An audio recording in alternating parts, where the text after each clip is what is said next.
kinakalawang na daw ang pag-arte ni Miss Catherine. Kahit po ang dami ng mga programang lumabas sa ABS-CBN pero hanggang ngayon ay wala pa rin po yung serye nitong si Miss Catherine. Ano nga ba talaga, kanselado na ba to o itutuloy pa ba tong ilabas? Yun ang ating dapat alamin.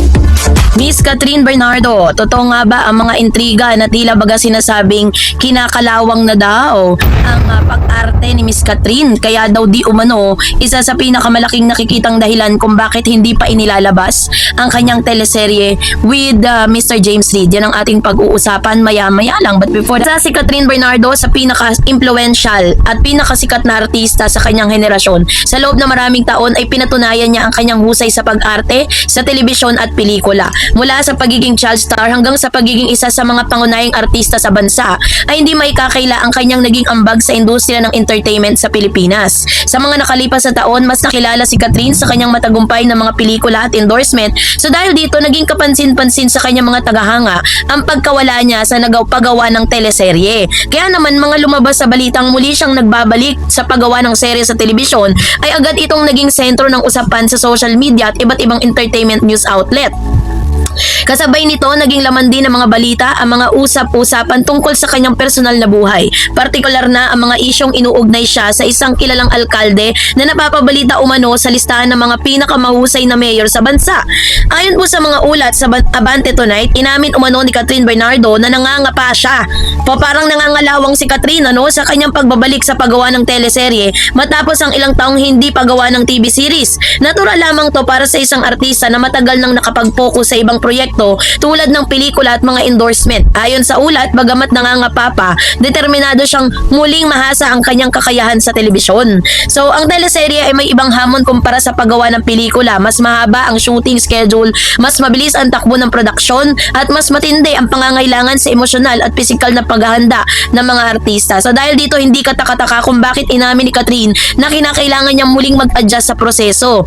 Naging usap-usapan din ang umano'y pagkakaantala ng seryeng kanyang pinagbibidahan kasama si James Reid. Gayunpaman, ayon sa parehong ulat, wala pang kumpirmasyon hinggil sa mga aligasyon na malawakang reshoot o tuluyang paghinto ng proyekto. Hindi rin umano napapatunayan ng mga pahayag na tuluyang nakapag-pause ang serye dahil sa iba pang commitments sa mga pangunahing artist. Dahil sa kawalan ng malinaw na detalye tungkol sa serye, maraming fans ang nagsimulang magtanong kung ano na ang tunay na estado ng project. Sa social media, may mga nagsasabing maaaring inaayos pa ang script, habang may iba namang naniniwalang bahagi lamang ito ng normal na proseso ng produksyon. Sa industriya ng telebisyon, karaniwan ang mga pagbabago sa schedule ng production. Maaaring magkaroon ng adjustment sa script, casting, location o maging sa shooting schedule, depende sa pangangailangan ng proyekto. So dahil dito, mahalagang hintayin ang opisyal na pahayag mula sa mga producer at network bago paniwalaan ang anumang spekulasyon. So, sa patuloy na paghanga sa publiko sa kabila ng mga usap-usapan ay nananatili namang matatag ang suporta ng publiko kay Catherine Bernardo. Marami ang naniniwala na isa siyang sa pinakamahusay na artista sa kanyang henerasyon. Ang kanyang kakayahang maghatid ng emosyon sa bawat eksena, isa sa mga dahilan kung bakit patuloy siyang sinusubaybayan ng mga manonood. At bukod sa kanyang talento, hinahangaan din siya dahil sa kanyang profesionalismo sa iba't ibang panayam at project. Makikita ang kanyang dedikasyon sa trabaho at ang kanyang pagnanais na patuloy na pagbutihin ang kanyang craft. Hindi rin nawawala ang atensyon ng publiko ang personal na buhay ni Catherine. Sa katunayan, isa ito sa mga paboritong paksa ng mga entertainment followers at social media users.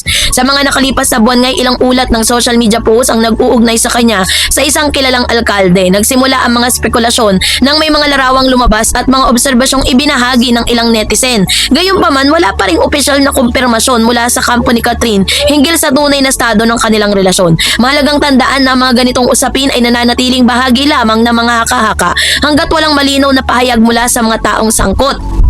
So dahil po dito ay lumabas din ang mga balita ng umano'y boyfriend ni Catherine ay kabilang sa mga listahan ng mga top mayors. Ang naturang ulat ay agad na umani ng interes mula sa publiko dahil sa patuloy na pag-uugnay sa aktres sa isang kilalang lokal na opisyal. Sa larangan ng politika, ang pagkilala sa mga mayors ay karaniwang nakabatay sa iba't ibang sukatan tulad ng kalidad ng serbisyo publiko, mga proyektong pangkaunlaran, pamamahala sa lungsod at kasiyahan ng mga mamamayan. Ang pagkakasama sa listahan ng mga pinakamahusay na alkalde ay ay tinuturing na malaking karangalan para sa sinumang lokal na opisyal. Gayunpaman, nananatiling hiwalay na usapin ang pagkilala sa isang opisyal at ang mga balitang may kaugnayan sa kanyang personal na buhay. No? So, dahil po dyan ay mahalaga pa rin na suriin po muna nating mabuti ang mga impormasyon para iwasan ng agarang panghusga batay lamang sa mga naging mga usap-usapan. Ano? So, yung usapin na sinasabing kaya daw po na hanggang ngayon ay hindi pa nilalabas yung kanila pong teleserye, parang sinasabi nila na parang nanibago si Miss Catherine. Ngayon, syempre yung mga bashers nagtatanong sila, bakit daw may ganong serye or may ganong ganap si Catherine? Siya nga daw ang itinuturing na pinakamagaling na aktres, 'di ba, sa kasalukuyang panahon. So bakit daw po may mga ganon? Ibig sabihin lang nun na kahit po pinakamahusay siya, isa sa pinaka-top lister ng pinakamagaling na aktres, nakakaranas din po siya ng ganitong klase ng issue, 'di ba? Hindi naman porket magaling si Catherine sa lahat ng pagkakataon kaya niya nang gawin lahat. So syempre, meron din tinatawag na adjustment dahil first time niya nga nakasama. Ito pong si Mr. James Reid. Syempre kailangan iba rin yung attacking gagawin niya doon, 'di ba? Sa kasalukuyan mukhang marami pang proyekto ang nakalaan para kay Catherine Bernardo. Ang kanyang pagbabalik sa teleserye isa lamang sa mga hakbang upang higit pang mapalawak ang kanyang karera bilang aktres. Maraming umaasang magiging matagumpay ang kanyang bagong proyekto at muling mapapatunayan ang kanyang husay sa pag-arte. Sa kabila ng mga hamon at usap-usapan, nananatili siyang isa sa mga pinakamatatag at respetadong personalidad sa industriya.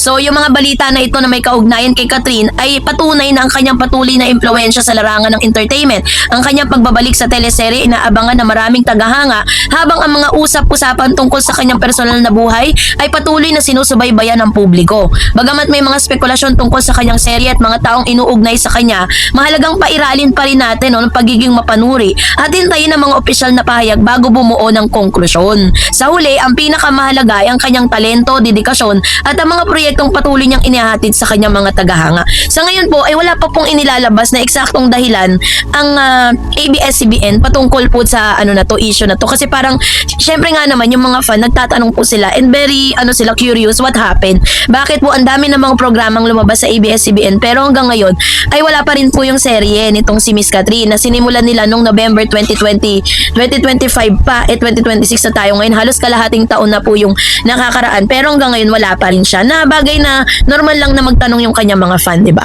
So sa ngayon sinasabing meron daw malawakang reshoot pero yun po ay matinding espekulasyon pa lamang. Dana, bakit daw totoo yung mga issue ng live-in? Totoo daw yung issue na nagpakasal na si Catherine niyang buhay ay hindi nangangahulugang may tinatago na siyang skandalo. Sikat man o hindi, may karapatang pumili kung aling bahagi ng kanyang buhay ang nais niyang ibahagi sa mundo. Totoo daw ba di umano ang ilan sa mga balita na siya po ay talagang may asawa na? Ito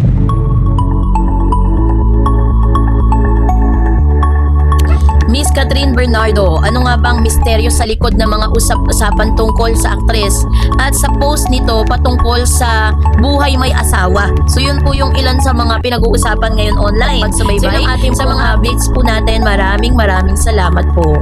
At ngayong araw, let's talk about this one dahil kumakalat po ito sa buong social media world at napansin po ito ng mga netizen at mga matanglawin sa social media. Meron po kasing isang post itong si Catherine Bernardo. Kasi kung makikita nyo sa photos na may post siya, matagal na tong post na to pero ngayon lang siya napag-uusapan dahil yung pinaka song na ginamit niya is Married Life. So dahil doon, yun po yung naging isa sa mga naging trending topic na totoo daw ba di umano ang ilan sa mga balita na siya po ay talagang may asawa na. Doon pala na trigger yung usapin tungkol sa live-in. Kasi alam naman natin na sa mundo ng showbiz, mabilis kumalat ang mga balita, lalo na kapag ang sangkot ay isa sa pinakamalaking pangalan sa industriya. Isa sa mga personalidad na palaging laman ng usapin ay si Catherine Bernardo dahil sa kanyang tagumpay bilang artista at sa kanyang malawak na impluwensya sa publiko. Halos bawat galaw niya ay sinusubaybayan ng mga tagahanga at netizen. Sa mga nakaraang panahon, nagkaroon ng iba't ibang haka-haka tungkol sa kanyang personal na buhay. At isa sa mga paulit-ulit na lumilitaw na usapin ay ang tanong kung siya ba ay may lihim ng kasal o may malaking personal na pangyayaring hindi pa binabahagi sa publiko. Ngunit saan nagsimula ang mga ganitong kwento at bakit patuloy itong pinag-uusapan kahit wala pang opisyal na kumpirmasyon? Isa sa mga dahilan kung bakit nabubuo ang mga misteryo sa paligid ng mga artista ay ang kanilang pagpili na huwag sagutin ang bawat isyong lumalabas online. Kapag tahimik ang isang celebrity tungkol sa isang usapin, may ilang netizen ang nagkakaroon ng sarili nilang interpretasyon. Para sa iba, ang katahimikan ay nangangahulugan ng pag-iingat. Para naman sa iba, ito'y nagiging dahilan upang lalo pang mag-isip ang iba't ibang posibilidad. Sa kaso ni Catherine, kilala siyang maingat pagdating sa kanyang pribadong buhay. Hindi siya nagbabahagi ng bawat detalye ng kanyang personal na karanasan. Kaya naman, syempre, nabubuo tuloy yung mga misteryosong komento ng mga netizen. Sa social media, maraming uri ng komento ang nakikita. Parang, sabi dyan, parang may tinatago siyang malaking balita. Napansin nyo ba kung gaano siya kasaya nitong mga nakaraang buwan? Baka may surprise announcement, may kakaibang glow. Pakiramdam ko may malaking chapter sa buhay niya na paparating.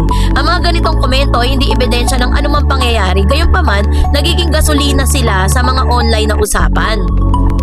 Natural sa tao pagiging mausisa kapag may isang sikat na personalidad na hindi agad nagsasalita tungkol sa isang bagay, kusang pinupunan ng imahinasyon ng publiko ang mga kakulangan sa impormasyon. Ito ang dahilan kung bakit nabubuhay ang mga teorya. Hindi dahil may sapat na patunay, kundi dahil may puwang para sa iba't ibang interpretasyon. Isa sa mga dahilan kung bakit maraming haka-hakang nabubuo tungkol kay Catherine ay ang kanyang reputasyon bilang isang pribadong tao. Sa panahon ng social media kung saan maraming artista ang halos araw-araw nagbabahagi ng kanilang buhay, naiiba siya dahil may malinaw siyang hangganan sa pagitan ng kanyang trabaho at personal na buhay. So yung ganitong pag-uugali kadalasang nagdudulot ng dalawang reaksyon. Una, paggalang mula sa mga taong naniniwala sa kahalagahan ng privacy. Dalawa, yung pag-usisa mula sa mga taong gustong malaman ang higit pang detalye. So ano nga ba yung teorya tungkol sa sikretong milestone na ito? Isa sa pinakakaraniwang misteryosong teorya online ay ang posibilidad na may malaking personal na milestone ang isang artista na hindi pa inilalantad. No, sinasabi po nila na baka daw totoo yung mga issue ng live-in, totoo daw yung issue na nagpakasal na si Catherine. So, isa sa pinakapangkaraniwang misteryosong teorya online ay ang posibilidad na may malaking personal milestone na kailangan po niyang ilantad sa publiko. Maaaring meron siyang bagong negosyo, international na project, personal na paglago, mahalagang desisyon sa buhay katulad ng pag-aasawa at pagpapakasal. Minsan, yung mga simpleng pagbabago sa estilo, pananamit, schedule, naging kabatayan ng mga netizen upang gumawa ng malaking konklusyon, no? Bagamat nakakaaliw para sa ilan ng pagbuo ng mga teorya, may hangganan din yung ganitong gawain kapag may mga haka-haka kasing ipinapasa bilang katotohanan, maaaring ito ay magdulot ng maling impormasyon. Kasi sa modernong panahon, napakahalaga talaga ng paggamit ng social media. Hindi lang dahil nababasa natin yan online, ay dapat agad paniwalaan, di ba? Kung may isang bagay na malinaw tungkol kay Catherine, ito yung kanyang patuloy na tagumpay sa industriya. Kasi sa loob ng maraming taon, napatunayan niya ang kanyang kakayahan bilang artista. Ang kakayahan ng kanyang pangalan ay naging simbolo ng sipag, dedikasyon at profesionalismo. Ito marahil ang isa sa mga dahilan kung bakit patuloy siyang pinag-uusapan. Kapag mataas ang antas ng kasikatan ng isang tao, mas maraming mata ang nakatutok sa kanya. Diba? So, isa sa pinaka-iniintriga ang tanong na ito, magkano kaya ang bahagi ng buhay ni Catherine na hindi alam ng publiko? Ang sagot ay malamang mas marami kaysa sa inaakala ng karamihan. Ang nakikita ng mga tao sa telebisyon, pelikula at sa social media, maliit lamang na porsyento yun ng kabuuan ng pagkatao ng isang artista. May mga pangarap sila, may mga plano, hamon at desisyong personal na hindi kailangan malaman ng buong mundo. Kasi sa panahon ngayon, kung saan halos lahat na dokumentado na online, ang privacy ay nagiging mas mahalaga.